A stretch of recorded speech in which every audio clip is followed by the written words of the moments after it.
Hey ladies, Have we got some tea for you? Hey ladies, thanks for joining us. I'm Kimba, the natural diva. And I'm your sister girl, Dr. Barb. Together, We are BK Naturals.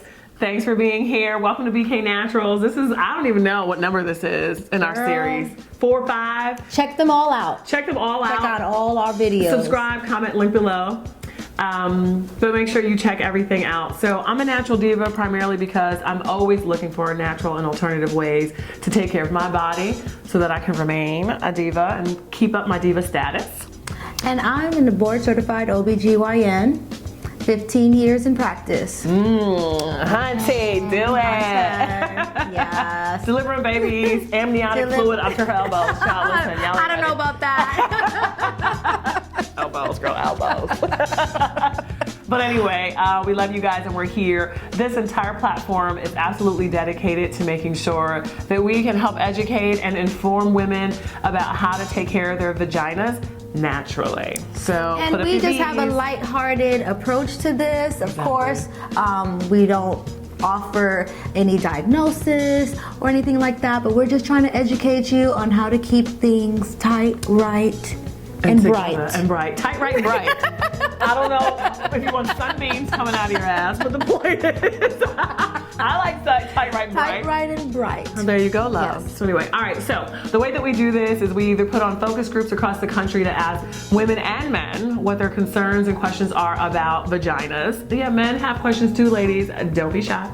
Right. And then sometimes we have folks that email us and have questions directly. So this particular email came from Rachel, I'm Frenchifying it, out of San Antonio. I guess you not necessarily have a lot of French people in San Antonio, I'm just saying.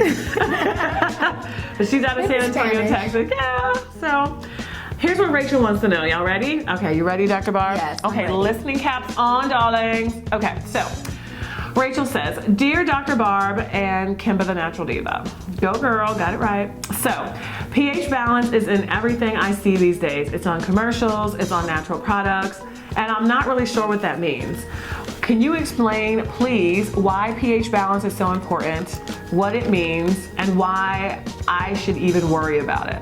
Okay, That's a mouthful. That's a mouthful, but it's to the point, I guess. Okay, so you want to know 3 things, Rachel. Okay, I'm gonna need y'all to cut the questions like in half. No, I'm kidding. So, Rachel's a doll, but she's a 3-part question. So she wants to know, what does pH balance mean? Why is it important? And what does she need to do about it, basically? All right, Dr. Barb, you're up. Okay, so a little primer on pH. pH. pH So what is scale. pH? Well, it's a scale of acidity. All organic matter has a pH. Right, gotcha. And it ranges anywhere from 0 to 14.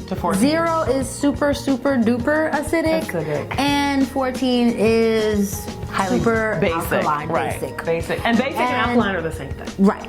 And neutral is right at 7. 7. So right split in the middle. Exactly. Split it in half. So if you're higher than 7, you're more alkaline. If you're lower than 7, you're more acidic. Acidic, exactly. Now, when it comes to the vagina, the vagina's natural pH, in which it does very well in, ranges from 3.8 to 4.5. Exactly. So keep in mind, ladies, that window is very narrow.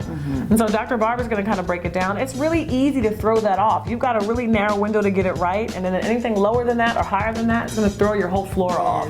Yes. So it's important to kind of keep up with that, and we'll kind of help you understand how, right? Right. So 3.8 to 4.5 rather is where your vagina And so in that thrives. the environment in the vagina thrives. So if you watched our previous video, I talked about the good bacteria, the bad bacteria, and the yeast that normally live inside of the vagina. Exactly. And so in order to have that perfect balance of more good bacteria, less bad bacteria, and less yeast, that pH has to be within that small, tiny little window. Exactly. So when we talk about vaginal health, that's what we're talking about, keeping that pH in that little window. And there's certain things that you can do, and we'll kind of talk about that. Exactly. So you know what, ladies and gentlemen, because maybe some guys are tuning in, but other people are talking about pH balance as it relates to health in general. So not necessarily just for your vagina. And so depending on what you're talking about, the pH differs, right? So as it relates to your vaginal area, an acidic pH is better.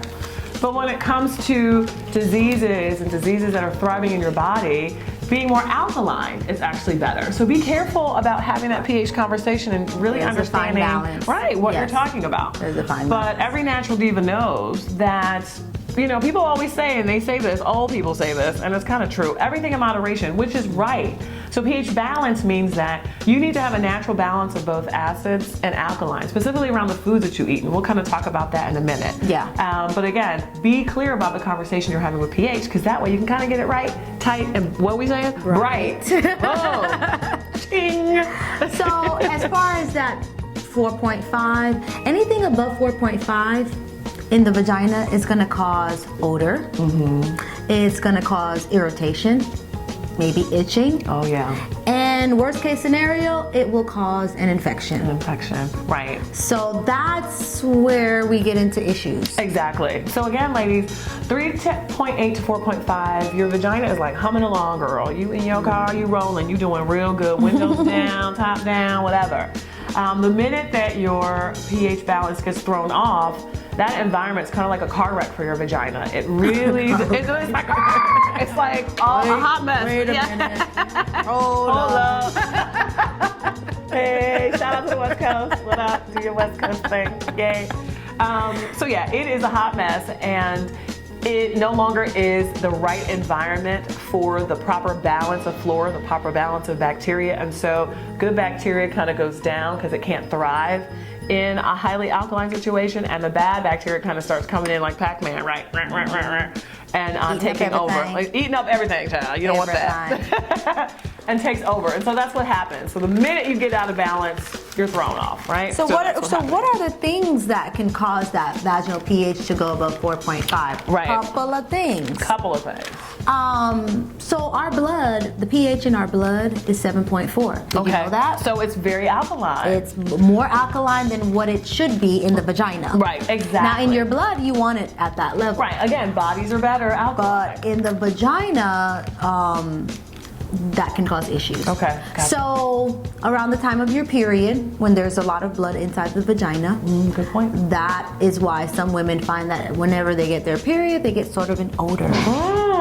And so that's because the pH in the vagina kind of changes and gets a little bit more alkaline. And outside of that window that you is want good. it. I didn't know that. I just thought, first of all, you know that blood oxidizes as soon as it hits the oxygen, right? And so a lot of times that is what causes odor. It's the same thing that happens now to there's apples. a blood smell, but then there's also a bad fishy smell. Oh, yes, the cycle, the fishy smell the menstruation is what gotcha, we're talking about. Okay, gotcha. Not the smell of the blood. Okay, hitting the it's air. It's a little off, but it's not horrible. It's not too offensive. Yeah, but it's still, not too offensive. Anything outside of just your natural state, it's gonna throw people off. It definitely throws me off sometimes because I'm like, oh gosh, I have to deal with this for the next few days. Right. Tampons are another thing that can increase the pH because the tampons absorb the fluids, body fluids, as well as the blood. Okay. And it's sitting inside of the vagina, increasing that pH. Wow. Plus, it's probably soaking up all of your good stuff anyway. So your good bacteria, it's kind of like a vacuum. It's getting drawn into the tampon and not able to do its job. So it's changing the pH inside of that vagina. Who the hell knew? Yeah. Sex. Dr. Barb. Sex. Sexual intercourse. Ladies, with come men. Close. Talk to me, somebody. Sexual intercourse with men. Semen has a very alkaline pH. Oh, gosh. Yes. So again, with the semen sitting inside the vagina, and remember, ladies, semen can survive inside of your vagina for up to 72 hours. Wait, what?